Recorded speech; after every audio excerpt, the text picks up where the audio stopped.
boa tarde. Nós estamos aqui gravando mais um episódio do Bica Talks e a gente tem a honra de receber a pessoa que é um exemplo para a gente de liderança, de empreendedorismo.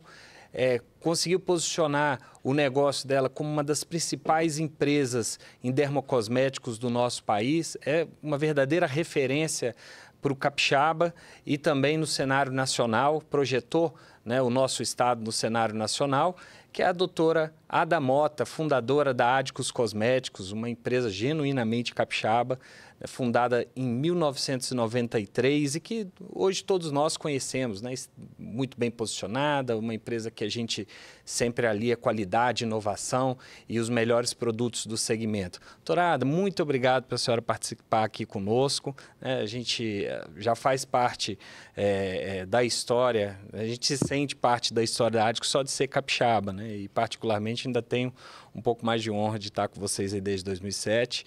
A senhora sempre foi, né, uma grande mentora, né, para nós e recebê-la aqui nesse podcast e compartilhar o conhecimento e a inspiração, né, para jovens empreendedores, para quem está começando o negócio ou para quem já está com um negócio já maduro, estabelecido, mas quer compartilhar as melhores práticas e se expandir.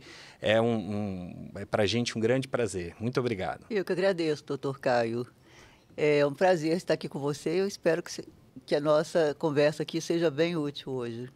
Sempre é, né, doutor? A última vez que nós conversamos lá no escritório, a gente tinha programado 50 minutos e foram umas 3 horas de conversa, as perguntas não pararam. Hoje vocês podem me parar, tá? Não, tenho certeza que o que a senhora vai trazer vai ser inspirador para todo mundo que está nos assistindo. Vamos começar, né, do início. Conta para a gente um pouquinho como é que começou a Adicus. Eu sei que foi em 93, né, que operou em Jucutuquara, até onde está situado hoje o nosso escritório, assim, no mesmo bairro, e que não foi uma história fácil, né? Foi uma história de muita transpiração também, né? Mas conta para a gente o que te inspirou e como é que foi o início da Adicus Cosméticos. Doutor Caio, eu fiz farmácia bioquímica em Vitória e depois eu tive a oportunidade de morar quase 4 anos na França, onde eu fiz um doutorado em dermofarmácia e cosmetologia, que é justamente a cosmética eficaz, que se traduz como um dermocosmético. Então, eu peguei o berço dessa ciência, que começou na Europa nessa época. Durante esse período, inclusive, eu fiz parte de um grupo de pesquisa do laboratório e nós trabalhávamos com pacientes internados no hospital dermatológico chamado Hospital São Luís. Pegávamos as pomadas que eles usavam. Isso na França? Na França. Pegávamos as pomadas, levávamos para o nosso laboratório, transformávamos essas pomadas com os veículos mais cosméticos, de forma que fosse mais fácil aplicar e retirar esse produto do paciente, sem provocar desconforto no paciente, porém mantendo toda a eficácia. Então, nessa época, assim, eu percebi como a cosmética pode ser eficaz, como a saúde está completamente ligada à pele, a cabelo, tudo isso é um sistema interligado. A gente até fala que a pele é o segundo cérebro, porque realmente é onde a gente tem o contato, é o nosso limite entre o que é interno e o que é externo. Então, é tão importante isso, até para a autodefesa. Você vê que quando a gente tem frio, existe um sistema nervoso na pele que faz com que a gente fique com a pele, com os pelos arrepiados, né?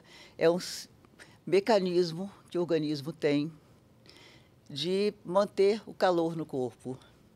Quando a gente tem medo, a gente fica branco. Então, existe um fenômeno de vasoconstricção. E assim por diante. Ou seja, a pele responde, Ela né? Ela responde, você sente, né? Você sente o áspero, enfim. Ela te dá esse Até as emoções, acho que as nossas emoções, elas, de certa forma, elas se expressam na pele também. Se expressam, né? Você vê a quantidade de pacientes que têm acne, nessa época com muito estresse. Então, quer dizer, tem muita ligação entre saúde e pele. E a dermocosmética, ela veio responder justamente a esses estímulos, que é conectar saúde e pele. E aí, qual é a principal diferença assim, que a gente tem entre um cosmético e um dermocosmético? Um cosmético, ele pode ser um produto que tenha, vamos dizer, somente o que já não é pouco, né? Mas que tenha um sentido assim menos complexo, ou que lave a pele, ou que só mantenha a pele livre de um ressecamento mais profundo. Agora, você pode ter nesse mesmo produto ativos que já tratem a pele. Aí você vai ter um dermocosmético. Então, você pode ter uma fórmula mais simples e você pode ter uma fórmula mais complexa que ative algum mecanismo e que já tenha uma ação terapêutica. Então, isso está mais ligado assim, à eficácia? Não é nem eficácia, justamente, porque um produto ele pode ser eficaz para o que ele é proposto. Ah, sim. Não é? Sim. Então, ninguém está certo ou está errado. É só a proposta do que você vai ou não produzir. Ah, entendi. E aí, voltando um pouquinho, então a senhora foi para a França, aí veio com essa inspiração já de cuidar de pessoas através da pele, Justamente. né? Já enxergando que a pele é o retrato da pessoa, né? Aí a senhora voltou para o Espírito Santo? O Espírito Santo, né? Eu voltei para Vitória, que é a minha cidade. Quer dizer, eu sou de Cachoeiro, mas fiz faculdade em Vitória. O caminho mais fácil que eu encontrei em Vitória, o único possível, na verdade, é o da farmácia de manipulação, que era o mais próximo do que eu fazia. E aí, nessa época, eu me associei a uma outra farmacêutica que já tinha uma farmácia, a Maria Helena, era proprietária da Farmaderm, eu fui sócia dela. Que existe até hoje, né? Até Como hoje é farmácia de uma farmácia de muita qualidade. Né? E esse conceito de qualidade, né? de qualidade realmente, valor agregado, ele já era muito forte na Farmaderm. Maria Helena já tinha isso muito concreto, muito né, de fazer o melhor possível. E até hoje isso acontece nessa empresa. Fomos sócios por 15 anos, com 10 anos de farmácia e já com 4 filhos, 4 homens, sendo que os 2 últimos foram gêmeos. Eu tinha o sonho de fazer alguma coisa mais próximo, né, de fazer pesquisa, de fazer alguma coisa mais próximo ao que eu tinha feito na França. E aí, justamente em 93, nós criamos a Adicus. Entendi. Então a senhora queria sair da operação, assim, da execução de fórmula pronta. Queria pensar, ó, como é que eu desenvolvo fórmulas novas, produtos inovadores que se destinam a solucionar outro nível de problema das pessoas. Com mais tempo, né, para cada formulação. Tempo de pesquisa, de comprovação de eficácia. E isso a indústria ela permite com maior facilidade do que a farmácia de manipulação. E como é que foi esse caminho A senhora estava com 4 filhos, né? 4 filhos. Os mais novos estavam com quantos anos? Olha, eles nasceram em 89. Nossa, muito novinhos, 4 anos. 4 anos. Eu tenho, desde antes do meu mais velho nascer, eu tenho uma pessoa que mora na minha casa. É tipo assim, a Domingas, ela que sempre foi a pessoa que manteve, né, os filhos na casa, me ajudou muito. Claro que durante o tempo que você tem que eu tinha 4 filhos pequenos, eu tinha uma empresa fora e uma empresa dentro. Porque você precisa ter gente para ajudar, não tem mágica, né? Então você precisa de gente para ajudar a levar para a escola de natação, para a escola de judô, para a escola, e depois o outro está em outro nível. Né? Então, você precisa de gente que vai brincar no parquinho, ou você mesmo vai brincar no parquinho, mas as funções são divididas. Então, durante o tempo que eu fui esse período inicial, que eu fui sócia da Farmaderm, eu trabalhava só a parte da tarde. A parte da manhã eu ficava com as crianças. Enfim, mas eu falo que ninguém precisa se cobrar de fazer tudo, sabe, doutor Caio? Porque eu acho que é isso. São as parcerias que você faz na empresa e fora da empresa, em casa principalmente. São equipes complementares que você precisa ter.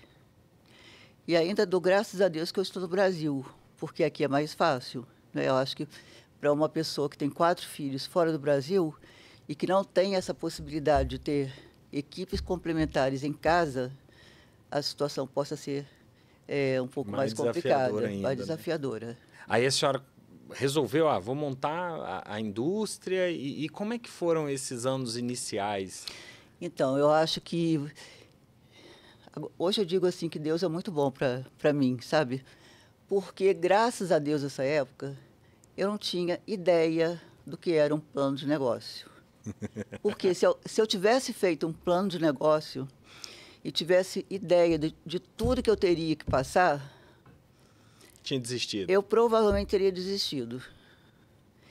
Então, me lembro perfeitamente quando eu e a minha ex-sócia, nós decidimos montar a indústria, nós ligamos para o nosso contador e falamos assim, olha, nós vamos começar uma indústria. E aí o contador, né, muito consciente, falou, olha, eu não tenho especialização em indústria, eu não conheço nada desse setor, é melhor vocês procurarem um outro contador que já tem experiência nesse setor. E nós assim falamos, olha, você pode abrir como se fosse uma filial. E realmente o primeiro ano da indústria foi no segundo andar da farmácia. Depois do primeiro ano a gente não conseguiu renovar o alvará. Então tivemos que ir para um lugar na cidade que tivesse a possibilidade de ter instalações industriais. Mas então, essa leveza que nós tivemos, né, de começar dessa forma, industrializando produtos que a gente já tinha na farmácia, que já vendiam bem na farmácia, divulgando em forma de palestras, porque nós não fizemos um financiamento, não tínhamos sócios. Quem que ia fazer essas palestras? Como é que vocês financiavam esses produtos? Pois é, eu fiz um curso de oratória, e aí eu que fazia as palestras. Que bacana. Então, assim, fazia palestras para médicos que faziam medicina estética, para dermatologistas, falando principalmente dos ativos, porque naquela época a própria medicina ela falava pouco dos ativos usados nos produtos, principalmente cosméticos tópicos, né? A medicina ela era muito mais ligada a problemas de saúde, a doenças, mais ligada a patologias e menos ligada à cosmética. Então, todos esses públicos, eles eram muito ávidos por esse tipo de conhecimento. E isso foi uma grande oportunidade, porque eu geralmente tinha como responsabilidade, metade do tempo, pelo menos, eu falava do problema. Qual era o problema? Quando você fala que tem celulite, o que acontece por dentro da pele? Quando você fala que a pele está desidratada, o que acontece por dentro da pele? Então, durante esse tempo eu falava sobre isso. E na outra metade, que naquela época as palestras eram de 1 hora, na outra metade do tempo eu falava sobre formas e ativos que pudessem combater esse problema. Ou seja, aquele princípio de entender o problema, explicar o problema, para depois dizer as possíveis soluções, né? Exatamente. Ou seja, investir mais tempo compreendendo e transmitindo conhecimento sobre o problema, né? E para depois a solução ela ser uma solução mais assertiva e também que as pessoas compreendessem, né? Exatamente, até porque, por exemplo, eu fazia palestras para o meio médico e aí os médicos e farmacêuticos, eles têm tinham, né, uma compreensão muito maior desse universo, mas existia também a classe estética, que naquela época começava a se interessar um pouco mais, a ficar um pouco mais, vamos dizer, a estudar mais, né? A ter uma condição, uma curiosidade em saber realmente o que estava sendo usado. E aí, para esse público, principalmente, existia uma carência muito grande. Então, nós realmente fizemos, o trabalho foi de ensinar. E a senhora já me contou no passado que colocava produto no porta-mala do carro e levava... Não tinha verba, né? Porque assim, nós não fizemos o financiamento. Então, a gente viajava como dava. Quando o evento era longe, então nós íamos às vezes de avião, mas às vezes nós íamos também de ônibus, às vezes nós íamos de carro. Chegávamos no local, nós montávamos uma mesa, tínhamos alguns materiais assim de VM, tínhamos o logotipo, alguns materiais muito simples, onde tinha a nossa marca, montávamos uma mesa, tinha uma toalha com o logotipo da marca, e aí expunhamos os produtos e tirávamos os pedidos. E pegávamos o cadastro, fazíamos sempre um sorteio para cadastrar as pessoas. A partir daí, eu voltava para a minha cidade e minha equipe de telemarketing entrava em contato com esses clientes e tirava os pedidos. Ou seja, o básico que dá certo até hoje. Relacionamento com o cliente, apresenta o produto, detecta o interesse, depois entra em contato com ele oferecendo a solução. Nós fizemos isso desde o início. Doutor, a Adicus hoje é uma grande franqueadora. Nós temos aí aproximadamente mais de 160 unidades, das quais 90 são franquias, né? Por quê e em que momento que vocês escolheram expandir por esse modelo de negócio? Como é que foi a história inicial da ideia da franquia? Como é que isso começou? Como é que funcionou? Vou te falar assim, que para a gente, isso começou quando por exemplo, eu tinha uma farmacêutica que revendia os produtos da Farmaderm em Cachoeiro. Quando nós falamos que íamos montar a Adicus, ela falou, olha, eu já vou abrir uma loja da Adicus lá em Cachoeiro. É minha primeira representante naquela época, revendedora. Então, nós começamos, por exemplo, nas viagens que eu falei com você, que a gente fazia, eventualmente, algum profissional, ou executivo, ou professor de alguma escola de estética, ou farmacêutico, algum profissional que tivesse afinidade e que assistisse à aula e tivesse interesse em revender esses produtos nas suas cidades, então nós entrávamos em contato, aliás, a pessoa entrava em contato conosco e nós começávamos a fazer um desconto para que essa pessoa pudesse revender na cidade dela. Então, o modelo de distribuição começou dessa forma. Então já foi decorrente desse modelo de ir lá apresentar o produto, o projeto, aí a pessoa já ficava encantada ou se tornava um cliente e já tinha interesse. Eu tenho várias pessoas que estão comigo desde essa época até hoje. Aí entraram os filhos, aí entrou o marido, né? Porque no início foi isso, a pessoa era distribuidora. Aí fizemos a primeira loja Adicus. Então vinham os meus distribuidores, porque eles tinham muito contato com a gente, nós fazíamos muito treinamento aqui em Vitória. Então eles vinham, aí eu olhava minha loja e falava assim, faziam foto, eu posso fazer parecida? E eu sabia que assim, não podia ter o nome Adicus. Podia ser parecida, mas não podia ter o nome Adicus, porque senão isso trazia compromisso para a empresa. Então, eles às vezes faziam lojas muito parecidas com a minha, só que usavam os nomes das suas empresas. E aí começou esse trabalho, onde os distribuidores foram cada vez se padronizando mais. Eu comecei a enviar todos os treinamentos que eu fazia aqui no Espírito Santo, enviava para todos os meus distribuidores. Aí eles começaram a olhar as minhas vitrines, queriam fazer igual. Aí a gente fazia foto, mandava, olha, pode fazer aí do seu jeito. Enfim. Então foi assim, de uma forma bem natural, né? Então praticamente virou franquia por conta do modelo de tratamento e de relacionamento que a senhora tinha com as pessoas que revendiam o seu produto. Exatamente.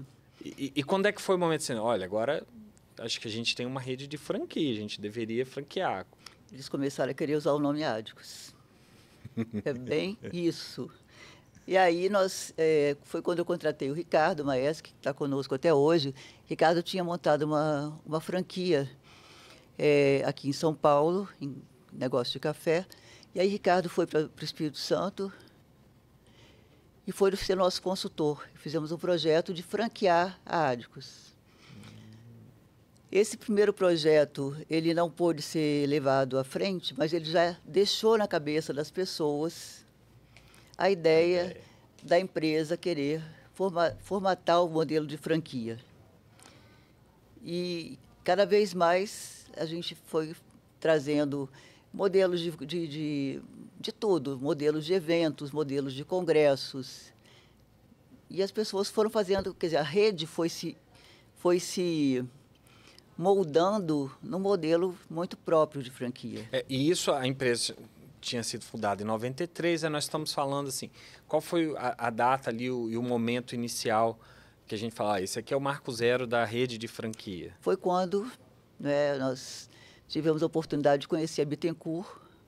Ah, que bacana. E aí nós fizemos todos os estudos, fomos entender realmente o que isso significava, o que a rede de franquia significava. E aí nós estamos falando o quê? 2011? Porque foi em 2014, né, que nós começamos. 2014. Então foram uns 2 anos de estudo intenso, de margem de rentabilidade, todos os cursos possíveis, elaboração de todos os manuais de franquias, treinamento da equipe interna, estruturação interna. Então foram mais ou menos uns 2 anos de preparação. E aí fizemos uma grande reunião, a Cláudia, inclusive, estava conosco e nos ajudou muito nessa época. Fizemos a primeira reunião e assinamos o primeiro contrato de franquia.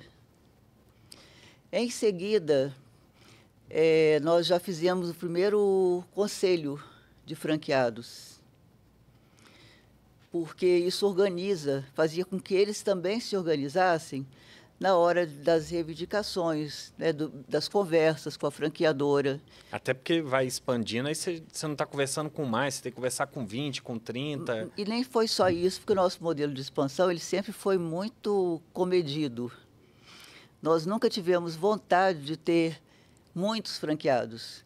Nós sempre tivemos vontade de crescer com poucos franqueados e fazer com que o negócio fosse mais unidades com maior rentabilidade, para que esse franqueado possa enxergar esse negócio como uma coisa importante na vida dele e que seja realmente importante, como é para nós. E um franqueado hoje ele tem em média quantas lojas? Em média 3 lojas. 3 lojas. Alguns têm muito mais que isso, mas em média 3 lojas. É importante sim comentar. Eu sou muito demandado para análise de franquia, né? Então, muita gente pergunta, Caio, eu tô interessado num negócio de franquia. Me ajuda aqui, ajuda a analisar o contrato. Então, toda vez que vem me pedir análise de contrato, na verdade, eu já sei que está querendo opinião se o negócio é bom. E aí fica, de um lado, a pessoa às vezes tentando me convencer porque está apaixonada pelo conceito, pela ideia, e eu, do outro lado, falando, olha, a gente precisa ser um pouco mais realista. Franquia não é exatamente isso. Você não está comprando uma posição, não é um investimento, você não vai colocar o dinheiro parado lá e a coisa vai funcionar, né? E aí tem uma característica que a senhora estava falando mais cedo, né, no início da nossa fala, que é assim, eu tenho franqueado que está comigo lá desde o início. Começou lá em Cachoeiro, começou como uma distribuidora, revendedora, e é de fato uma característica dos franqueados, né, de uma boa parte dos franqueados que eu conheço, da Adicos, né? Gente que tem uma relação mais longeva, né? Qual que é o segredo? E aí eu estou contando toda essa história das pessoas me perguntarem se a franquia é boa ou se não é, e como que eu vou tentando ajudar as pessoas a identificarem aquilo que tem a ver, né, com o perfil dela. Mas qual que, na visão da senhora, é o segredo para que essas relações com esses franqueados elas sejam de tão longo prazo e que no passar de tantos anos, né, a média de tempo que esses franqueados têm com a Adicos, continua sendo um bom negócio para eles e um bom negócio para a franqueadora.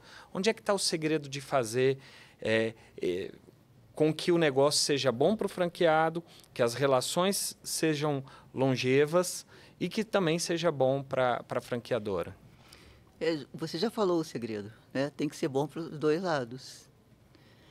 E, e em todos os momentos isso tem que estar na cabeça, inclusive dos dois lados, porque a interdependência é muito grande. Se a franqueadora não estiver bem, os franqueados não podem estar bem, porque vai faltar produto, vai atrasar produto, não tem material necessário para trabalho, as campanhas não vão sair na época certa. Então, acho que por isso que, inclusive, os meus franqueados, eles olham para as nossas ações com uma responsabilidade muito grande, porque eles têm certeza dessa interdependência. Então, nós temos atualmente um grupo, né, o Conselho de Franqueados, é um grupo muito maduro, que, inclusive, opina sobre grandes decisões da indústria e da franqueadora. Então, é um trabalho conjunto. E nós sempre nos preocupamos com isso, com a rentabilidade do franqueado. Então, você sabe, né, a gente tem uma equipe na franqueadora que está à disposição, né? Já houve épocas da gente ir a alguns franqueados que eram menos profissionalizados e fazermos o DRE dele, estudar junto à margem onde é que estavam as possíveis distorções.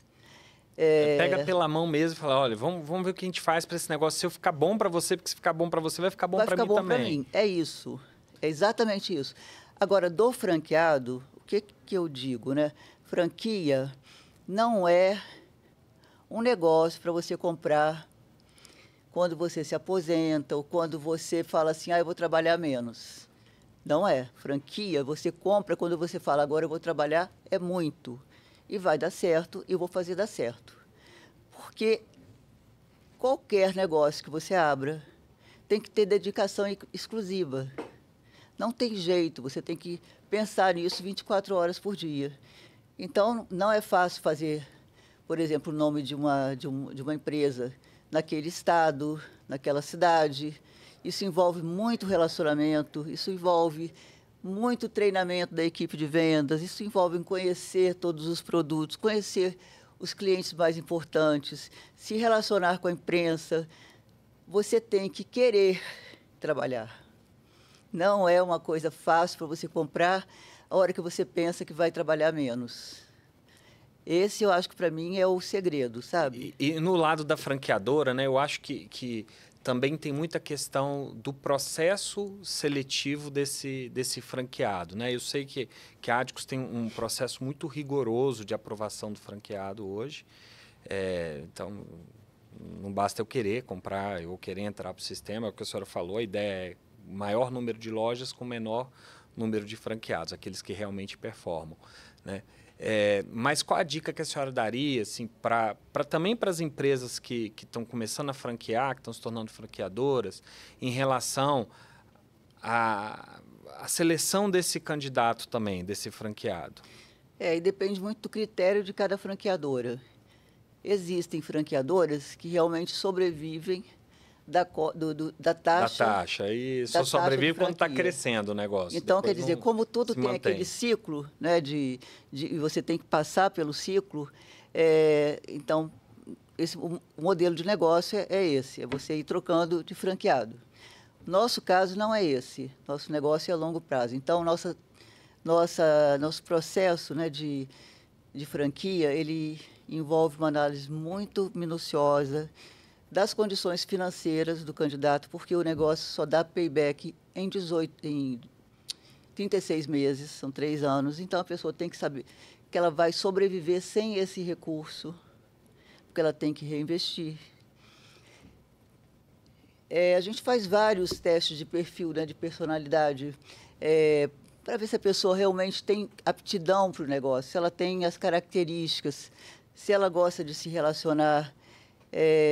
A gente analisa a região que ela quer explorar para ver se essa região comporta uma loja, se tem os recursos necessários para que essa loja seja rentável.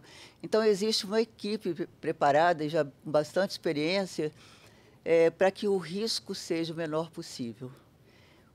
A gente acha assim, eu sou muito responsável com as pessoas que entram na rede, porque muitas vezes elas recebe um fundo de garantia, elas se aposentam e recebem um dinheiro. Então, nós temos muita responsabilidade com esse recurso que a pessoa investe. E a gente procura fazer tudo para que essa pessoa não perca esse dinheiro, que ela não tenha prejuízo. O histórico assim de franqueados na Adicus é muito... A gente tem muito pouca mudança, né, de franqueado. Dificilmente um franqueado sai do negócio, geralmente não é por interesse dele, é a gente, né, por algum motivo. E aí fica a dica também, né? A doutora está explicando aqui, precisa ser observada quem é a empresa franqueadora. Né? Qual é a seriedade, a responsabilidade que essa empresa franqueadora tem com o franqueado? Para não cair numa dessa de comprar uma franquia que tem um lindo PowerPoint, um PDF, tem uma circular de oferta de franquia aparentemente bem escrita, mas não tem conteúdo, não tem responsabilidade, não tem um comprometimento com a rede. E aí eu posso dizer um pouco assim da vivência também, né? A gente atravessou ao longo desse tempo, né, 2007 para cá, algumas crises financeiras, uma pandemia como um evento imprevisível por qualquer pessoa, e a Adicus está sempre saindo melhor do que entrou nessas crises, né? Eu acho que muito é por conta dessa responsabilidade que tem com a rede e entender que o negócio ele é um negócio que tem que ser bom, né, e equilibrado para todo mundo. Tem uma característica que quem olha a Adicus identifica isso no mercado, que é associar o produto, né, a um produto que é geralmente inovador e basicamente de qualidade muito superior. Eu diria a sensação da gente que compra e que vê a marca, que a gente associa a status, até a luxo dentro do segmento de dermocosméticos, né? E está posicionado aí com as melhores marcas internacionais. Da onde que veio essa veia e como é que é esse processo de criação de produtos e de inovação e qualidade dentro da Adicus? E eu sei que esse é o filho, é o quinto filho da senhora, né? É o meu quinto filho. É filha, né? Filha, a Adicus é filha. É a menina que não veio, né? Agora vem netas, já vieram, né? Vivian e vem a Adinha. Mas, na verdade, assim, eu não me programei para ter um produto de luxo, um produto com status de luxo. Eu sempre me programei em que eu queria fazer o melhor produto possível. E aí eu falo assim, eu queria envelhecer bem. Então, quando eu penso em fazer um produto anti-idade, né, que retarde o envelhecimento, eu penso em mim. E eu quero fazer o melhor que eu posso. Eu pesquiso, a gente viaja muito para todos os congressos de dermatologia, americanos e mundiais. A gente viaja procurando assim, o que tem de novo, né? Fomos para a Coreia, viajamos bastante. O que tem de novo? E aí, quando eu percebo que tem de novo, eu quero fazer melhor do que aquele. Porque eu uso meu produto. E eu quero usar o melhor. Então, os produtos lá da Adicus, eles são feitos ou para mim, ou para os meus filhos, ou para alguém assim, muito querido que precisasse. Por exemplo, o Lucas, quando teve acne, surgiu a loção secativa. Quando eu fiquei grávida dos gêmeos, surgiu o Elasticrim. Então, os produtos, eles têm, vamos dizer, identidade. Eles foram feitos para alguma necessidade que é muito importante. E esse, inclusive, é o nosso propósito. A partir daí, eu sei que eu tenho que ter uma equipe capaz, né, porque não sou só eu, tenho uma equipe grande de farmacêuticos em todos os setores. Eu tenho que ter matérias-primas de primeira qualidade, eu tenho que ter embalagens que garantam a estabilidade desse produto. E eu tenho que fazer testes de comprovação da eficácia desse produto. Então, colocando tudo isso, Caio, assim, eu nunca mirei ter, e tanto que a gente não tem até hoje, margens de lucro enormes, porque não é o caso. O que a gente faz é o melhor possível. Isso tem um preço. E é isso que nos trouxe até aqui e eu espero que continue nos levando até o futuro. A gente faz cada fórmula o melhor possível. E tem uma característica, né? O produto Ádicos, ele é voltado, e eu sei disso porque já ouvi e já vi, voltado para a pele brasileira. Então, além de tratar e de ter os melhores insumos, a melhor qualidade, eu sei que preço não é o drive principal. Não é. Nunca é. A preocupação da Ádicos sempre foi o melhor produto possível. E o melhor produto possível para a pele brasileira. Realmente a gente... Embora nós tenhamos aqui o sul, né, onde é mais frio, a região centro-oeste, que às vezes é muito seca, o nordeste, que já é mais quente, mais úmido, o sudeste, que tem essa variação de temperatura, mas existem algumas características da pele e do gosto da mulher brasileira. Então, o nosso estudo ele é focado em trazer essas novidades mundiais e adaptar a um veículo que seja próprio para a mulher que vive aqui no Brasil. E voltando até num ponto que a senhora falou, né, que é a questão assim, de saúde, qualidade de vida e trabalho. Eu conheço há muito tempo e sempre vi trabalhando bastante. Seu pai completou 100 anos agora, né, recentemente, e trabalha até hoje. Né, comerciante também. E hoje a gente tem uma fala que ela circula muito, né, da questão do trabalho, que às vezes aparece até como um vilão na qualidade de vida. Né? Como que a senhora conseguiu equilibrar uma vida de mãe, mulher, 4 filhos e fazer o império que é hoje a Ádicos Dermocosméticos? Caio, assim, o que eu digo? Graças a Deus que eu tinha um trabalho quando eu tinha os 4 filhos pequenos. Porque, eu falo muito isso porque a gente sente culpa, sabe? A gente, de maneira geral, as empresárias que têm filhos, eu sei que eu me identifico muito com elas porque a gente sente muita culpa de deixar um filho para viajar para um congresso, de ter que, às vezes, leva um menino para o médico e volta para o trabalho, deixa com alguém cuidando. Então, assim, existem muitas etapas que dão muita culpa nas mulheres que trabalham. Mas, por outro lado, eu acho que o trabalho sempre me ajudou a manter a sanidade. Né? Porque existe uma época que você, com crianças pequenas, né? Assim, eram 4 meninos, então é muita energia, né? E a ponto de uma vez o pediatra me receitou um cachorro para colocar no meio deles, para dissipar um pouco a energia entre eles e dividir com o cachorro. Que na hora que a senhora falou assim, colocar mais um cachorro, eu falei, não é possível. 4 filhos, mais um cachorro. Mais um cachorro. Mas eu estou entendendo. E deu certo? Conta para mim. Deu certo. Olha, eu tive 2 cachorros, tive um gato. E tem histórias assim muito engraçadas. Eu me lembro uma vez, eu tinha os gêmeos pequenos e eu tinha um gato nessa época. Então, eu cheguei do trabalho, cheguei da viagem, abri a mala, era uma mala de zíper, eu abri, e enquanto eu fui pegando a roupa para arrumar, para colocar no armário, os gêmeos estavam na sala, brincando lá com a mala e com o gato. Aí, daqui a pouco, eu estou no meu quarto, ouço aquela gritaria, um gato miando, eu fui ver, um gêmeo trancou o outro dentro da mala com o gato. E aí, aquela confusão, eu tive que abrir rápido. O gêmeo sai todo ralado e o gato apavorado sai correndo. Então, assim, é isso, né? São essas... Não, eu sou pai de gêmeos, mas eu vou dizer para a senhora, é muita energia, mas essa de trancar na mala com o gato, essa daí para mim foi inédita. Gente, eles adoravam, sabia a hora que eu estava chegando, eu colocava o gato dentro do armário, eu abria o armário e pulava o gato em cima de mim. Eles sempre foram muito levadinhos, sabe? E morriam de rir de todos os sustos que eles me pregaram. Não, é legal, assim, ouvir a senhora falar com tanto carinho, né, sobre os filhos. E aí, 2 pontos. Antes de eu avançar nisso, eu acho que trabalho tem 2 significados, né? E tem muito a ver com realização.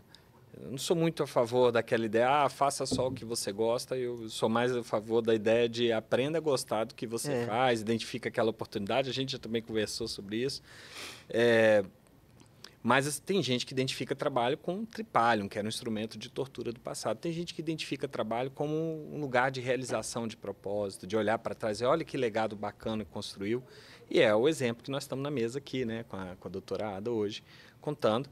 Né? Não foi fácil, começou de maneira simples, as coisas naturalmente foram dando certo a partir do momento que ela se propôs a fazer o melhor produto, a ter a melhor relação, porque eu acho que esse é um grande diferencial também, né? A Adicus, ela prima muito pelo relacionamento. Você vai numa loja Adicus, naquele monte de gente, a pessoa vai, ela recebe um tratamento ali, a pele indica o produto, o vendedor dedica atenção, e acho que até dentro do que a gente conversou, isso explica até como é que consegue se conviver com o digital e o atendimento humanizado ao mesmo tempo, né? Que esse atendimento humanizado e relacional da Adicus, ele é realmente um diferencial.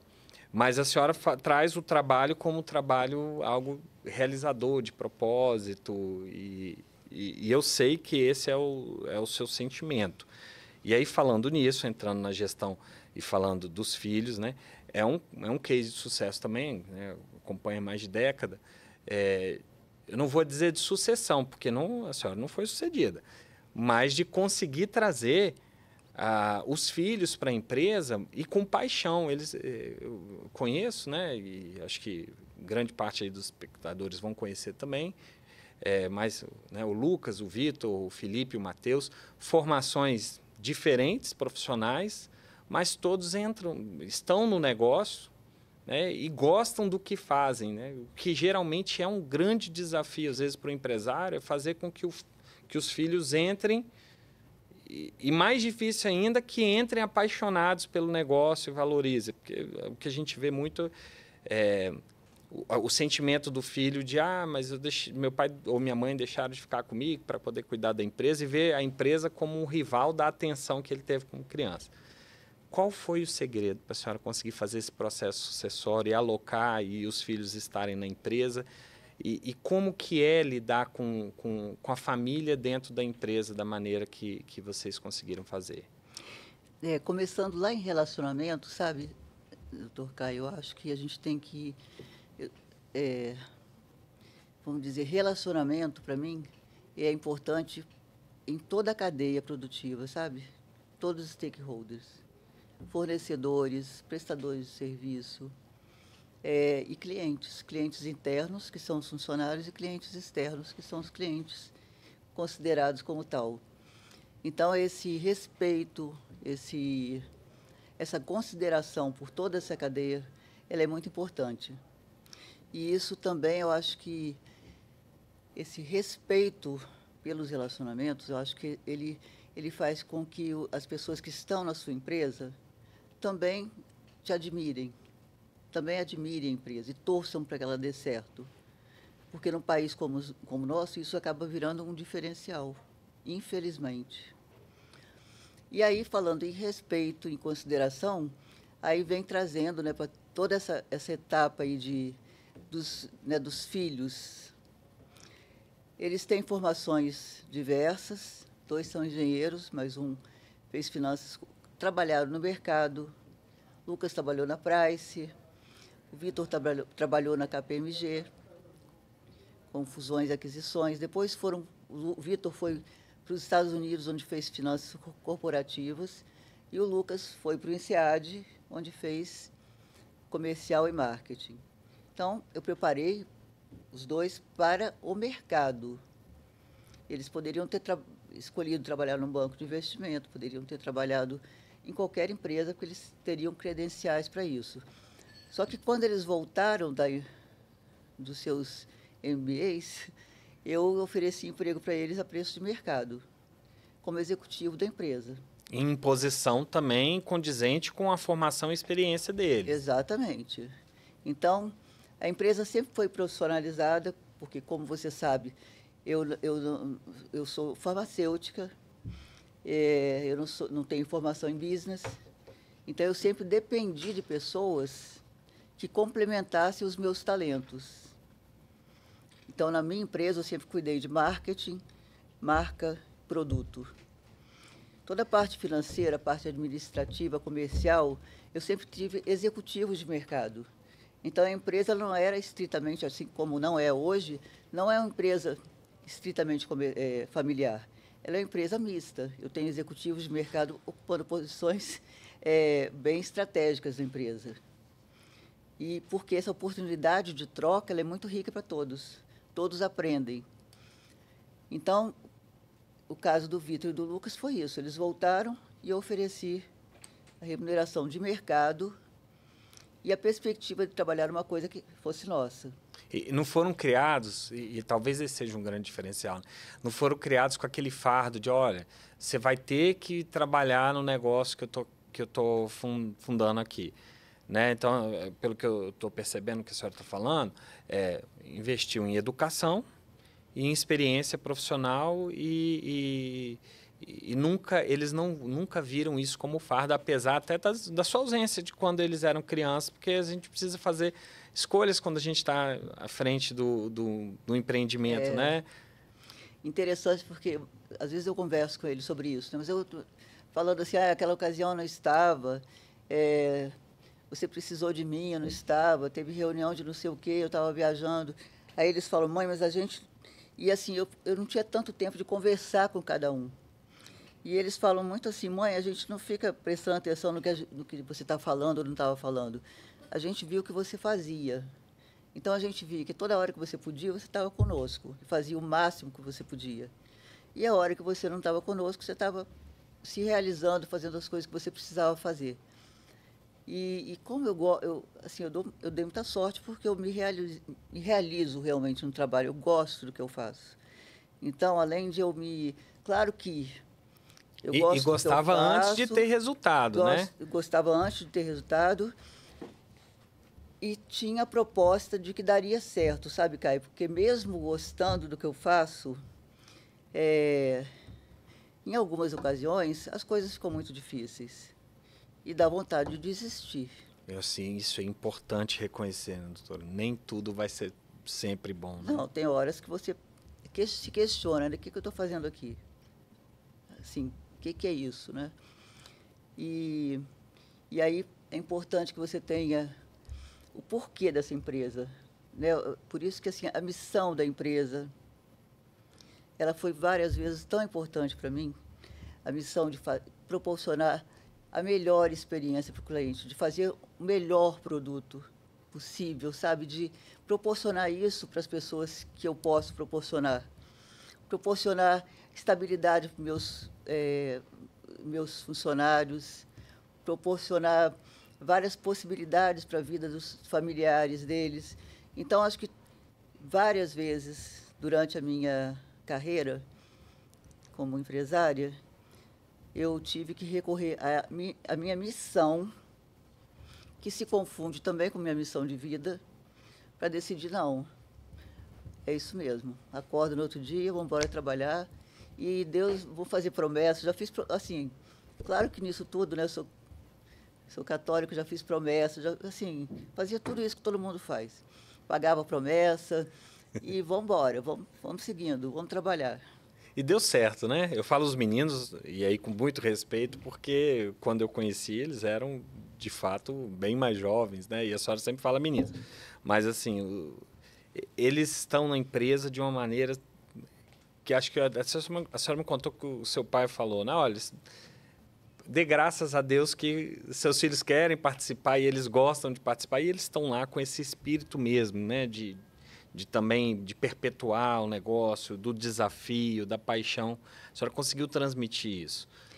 Por exemplo, os dois gêmeos são médicos, dermatologistas.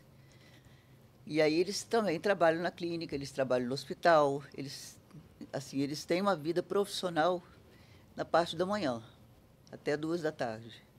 Aí, a parte da tarde, eles estão na empresa, porque são eles que vão me substituir. Eles é que têm o conhecimento científico de pele, de patologias, de processos fisiológicos e dos melhores ativos para que a gente contorne esses problemas. Então, são eles que vão me substituir.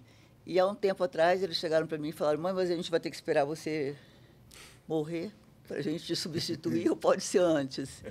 Então, eles já estão também trabalhando à tarde, né, a parte da tarde na empresa, eles que estão à frente do comitê científico, que é justamente o comitê regulador da qualidade de produtos da Adicus. Eles chefiam o grupo de produtos farmacêuticos que cuidam de produtos, eles estão ativamente trabalhando junto com o P&D. Então, o DNA da empresa está realmente assim encomendado pela presença deles. E hoje a senhora é presidente da empresa, né? E o Lucas ele está ocupando, né, a função de CEO. Sim. Né? Vitor como CTO. O Vitor como CTO e o Matheus e o Felipe no desenvolvimento de produtos. Isso, exatamente. E como é que aloca o interesse de todos esses filhos, que também são, né, casados e cada um tem a sua expectativa, a sua perspectiva? Como é que a senhora conseguiu alocá-los, né, nessas funções de uma maneira que, não sei, né, que não tenha conflito, mas talvez até tenha, mas que pelo menos para quem olha de fora, parece ser bem harmoniosa e parece que caminha no mesmo sentido? Esse processo ele começou há muitos anos atrás. Na primeira reunião que eu fiz de distribuidores, um deles me perguntou assim, olha, a gente vai dedicar vida a esse negócio, a esse seu sonho, a esse negócio. E aí, o que você... Assim, tudo bem, a gente vai dedicar a vida, vai trabalhar para que isso dê certo. E se você morrer? Aí, quando ele fez essa pergunta, eu falei, ele tem toda a razão. E foi por isso que, durante toda a vida da Adicus, eu sempre tive alguém que pudesse me substituir no laboratório, alguém que pudesse ficar tomando conta das finanças, alguém que pudesse tomar conta do comercial, executivos externos, pessoas de extrema confiança, que, no caso de alguma emergência, pudesse cuidar do negócio, né, já que eu tinha 4 filhos que estudaram fora, que dependiam desse recurso. Então, isso aconteceu há bastante tempo atrás. Eu procurei a Dom Cabral, foi até um aconselhamento do Nieto, que foi a primeira pessoa... eu lembro dele. Que fez Oswaldo esse trabalho, fizemos uma reunião, onde ele trouxe os filhos, e ele falou desse trabalho de possibilidade de continuidade de empresa familiar. Começou a incutir isso na cabeça dos rapazes, dos meninos. Depois ele indicou que a gente fizesse um programa, chamasse a Elismar, que é uma consultora da Dom Cabral, e ela fez, durante 1 ano e meio, ela fez reuniões mensais conosco, com os 4, e nós falávamos sobre as obrigações e o funcionamento de uma empresa familiar. E aí ela explicava como é que era, e começamos a fazer um acordo de acionistas, porque, de qualquer forma, mesmo que eles não fossem executivos da empresa, eles eram sócios, né, meus sucessores, e poderiam ter uma cadeira no conselho, quer dizer, eles não precisariam ser executivos da empresa. Mas precisariam entender o patrimônio e fazer a gestão das ações. Exatamente, a gestão do negócio. Do negócio. E nós trabalhamos nisso durante bastante tempo, depois viemos para São Paulo e fomos para um escritório daqui de São Paulo com bastante experiência nesse assunto. Fizemos o primeiro acordo de acionista, registramos isso em cartório, tudo direitinho. Então, eles sempre souberam, quer dizer, a partir desse momento, eles souberam que eles eram sócios dessa empresa e que eles poderiam ou não ser executivos dessa empresa, porque eu sempre dei essa liberdade. Enfim, agora, né, quando a gente começou, eles começaram a trabalhar as suas funções na empresa, Lucas como gerente, depois como diretor, e aí ele foi, depois de vários testes, ele foi escolhido como um possível CEO, e os irmãos todos participaram desse trabalho todos concordaram que ele, naquele momento, era dos sócios, ele era o mais qualificado e ele queria ocupar essa posição. Então, nós nos propusemos a fazer com que isso desse certo. Aí foi quando ele veio para São Paulo? Não, ele já estava já aqui. Estava aqui. Lucas já estava aqui em São Paulo. A vida dele profissional foi toda aqui em São Paulo. Ah, tá. Então já estava aqui. Antes da Ático, como gerente das lojas próprias, depois como gerente comercial, depois como diretor comercial. Todo esse tempo ele ficou aqui em São Paulo já. Doutora, posso só claro, terminar? Claro, desculpa. Aí esse processo, doutor Caio, ele é contínuo. Então, nós tivemos essa equipe da Cidinha que nos ajudou nesse processo aí de preparar o Lucas e preparar toda a família para que ele assumisse esse papel. Nós sempre tivemos um coaching familiar. Eu ia perguntar do protocolo e do coaching. Exatamente. O coaching, ele é assim, é a terapia da família, independente da empresa. É como a família se amolda nesse processo para que a gente não tenha conflitos de família dentro da empresa. Na empresa, o familiar, na verdade, ele exerce a função de sócio, ou de diretor, ou de... Ou seja, foi um processo educacional e de criação de consciência também, né? Exatamente. Então, foi desenvolvido, isso é doutrinado. E não foi, né? Isso é um processo contínuo. São reuniões quinzenais, até hoje nós temos, onde nós discutimos assuntos familiares e assuntos familiares relativos à família e à empresa. Comportamentos, possíveis conflitos. Então, isso é uma coisa que eu acho que a família deve ter. Assim, eu vejo grandes famílias que têm um processo de empresas familiares, elas têm isso a vida inteira. Porque isso minimiza muito a possibilidade de conflitos entre os sócios. E deve melhorar, inclusive, a relação familiar também, Porque tem hora que não dá para dissociar, você acaba trazendo tudo para a pauta e vai conversando e tratando de todos os assuntos. Então, isso eu alerto muitas pessoas que eu conheço, não fica pronto. A família, ela não fica pronta.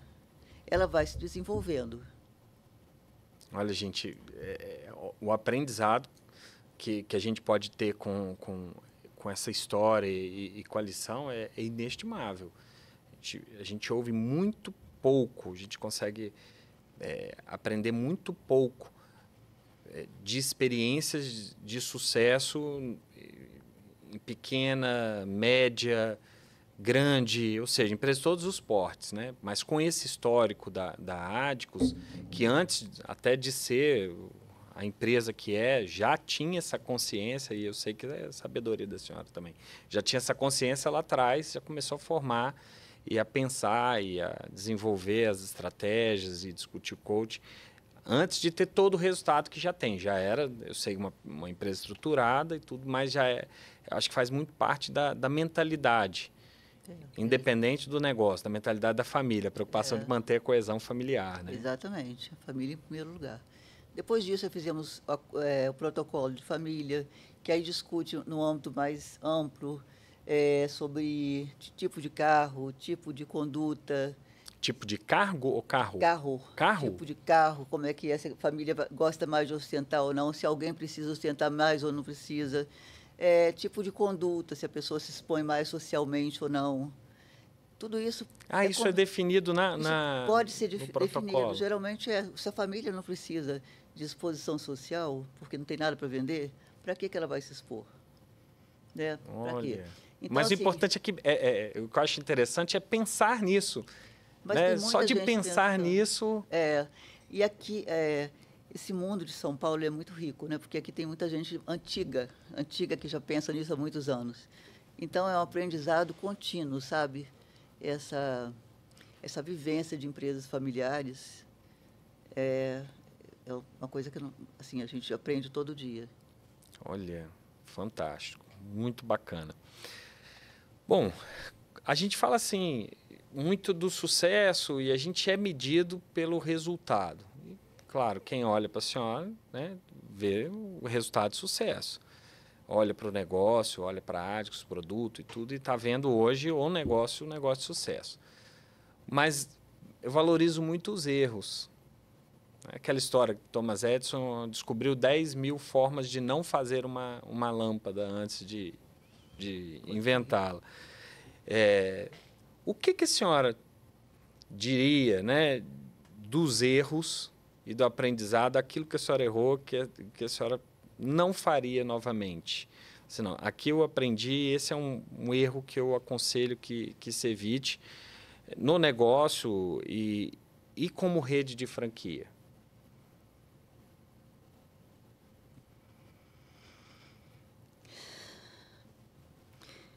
Como rede de franquia,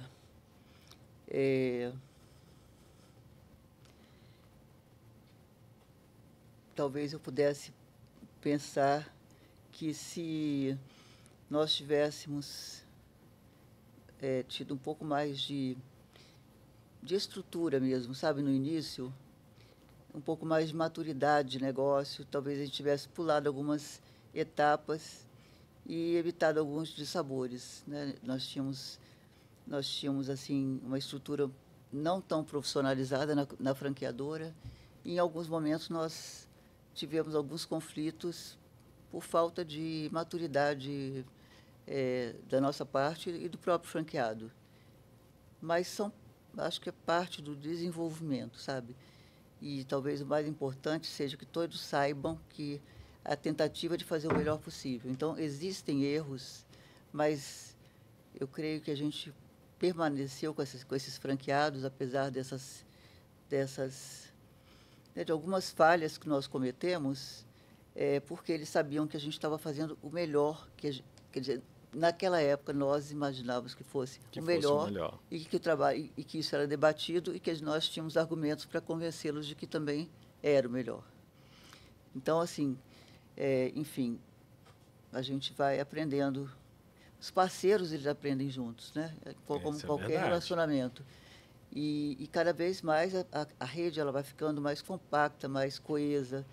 Hoje nós temos um grupo de franqueados que realmente são tão maduros que para nós são como se fossem conselheiros. Eles trazem insights que são insights que um sócio daria, que um conselheiro do próprio conselho daria. Então, nós consideramos essa rede uma parceira em todos os momentos. Agora, na empresa independente de franquia, eu acho que a gente tem que prestar bastante atenção nas contratações que a gente faz. Por exemplo, quando tudo que você vai comprar, né, seja uma máquina, seja um sistema, eu acho que você deve, o principal executivo, no caso o dono, deve entender profundamente para que serve. E em alguns momentos eu fui mais superficial, porque assim, fui mais superficial mesmo, sabe? E nesses momentos a gente fez algumas contratações que não foram as melhores e que trouxeram, claro, perdas para a empresa, perda de tempo, perda de recurso. Enfim, então acho que a gente tem que prestar muita atenção aos investimentos e fazê-los de uma forma muito consciente, aos grandes investimentos. E acho que, para a gente acabar, lógico que tenho papo e dúvidas, e acho que as informações estão muito ricas, né? Mas a gente, infelizmente, vai precisar chegar ao fim desse podcast. E nós vamos ter oportunidade de gravar outros. Mas o que a senhora recomenda, qual é a dica que a senhora dá para o empreendedor, em termos de valores e princípios? Ou reformulando, quais valores e princípios que guiam a liderada, né, essa líder, e que a senhora recomenda em termos de ações para os novos empreendedores? Eu diria duas coisas. Primeiro, só existe jogo de ganha-ganha. Não existe, na vida empresarial, não existe outro jogo. Para que o negócio seja... Isso, hein? Para que o negócio seja durável, para que ele seja... né, que ele tenha futuro e que as pessoas queiram se aproximar, eu acredito no jogo ganha-ganha. E é verdade. Quando a gente vê a preocupação que tem com o cliente, é porque você quer que seu cliente ganhe, que ele saia ganhando naquela relação, no sentido de ter o melhor produto possível e ter eficácia naquilo que ele está adquirindo. E, de outro lado, a empresa também precisa ganhar, porque precisa financeiramente ser viável, né? E tem a responsabilidade de outras vidas, né? São quantas famílias hoje que dependem da AD? São quantos colaboradores? Entre diretos e indiretos, são quase 3 mil colaboradores. Nossa, imagina a responsabilidade de 3 mil famílias. Então, acho que se a gente tiver isso em mente, né, tem que ser jogo ganha-ganha, com os fornecedores, com os clientes internos, que são os funcionários, com os parceiros comerciais, com os clientes que estão, né, que são atendidos pelos nossos produtos. Para mim, essa é a regra. Tem que ser bom para todo mundo. Muito bom, muito bom. Gente, olha só que legal. Pensa numa pessoa chique e humilde ao mesmo tempo. É a doutora Ada. Então, está trazendo para a gente aqui ensinamentos que são extremamente valiosos, né? Doutora, eu quero agradecer. Acho que estar com a senhora é sempre muito bom. Sempre a mentoria. E a gente vai poder compartilhar isso com mais gente agora, né? Então, espero que também faça sentido para você o nosso episódio. Tá, doutora, muito obrigado por ter participado conosco. A senhora quer... doutora, muito obrigado. Eu que agradeço. Tá, por ter participado aqui conosco, no nosso podcast. Tenho certeza que muita gente vai se inspirar, né, na sua história. Já se inspira, né? Acho que a senhora foi muito... Apesar do podcast ter sido longo, ao mesmo tempo, ele foi muito objetivo, no sentido, faça isso, eu fiz isso, não faça isso. Então, porque tem gente que não consegue trazer essa transparência, essa clareza, que é uma característica sua também. Então, muito obrigado. E, pessoal, se inscreva no nosso canal, compartilhe se fez sentido para você. E se você conhece alguém para quem possa fazer sentido, vamos ajudar a criar uma grande comunidade do bem, do desenvolvimento, da geração de emprego qualificado, da sustentabilidade de diversas famílias no nosso país.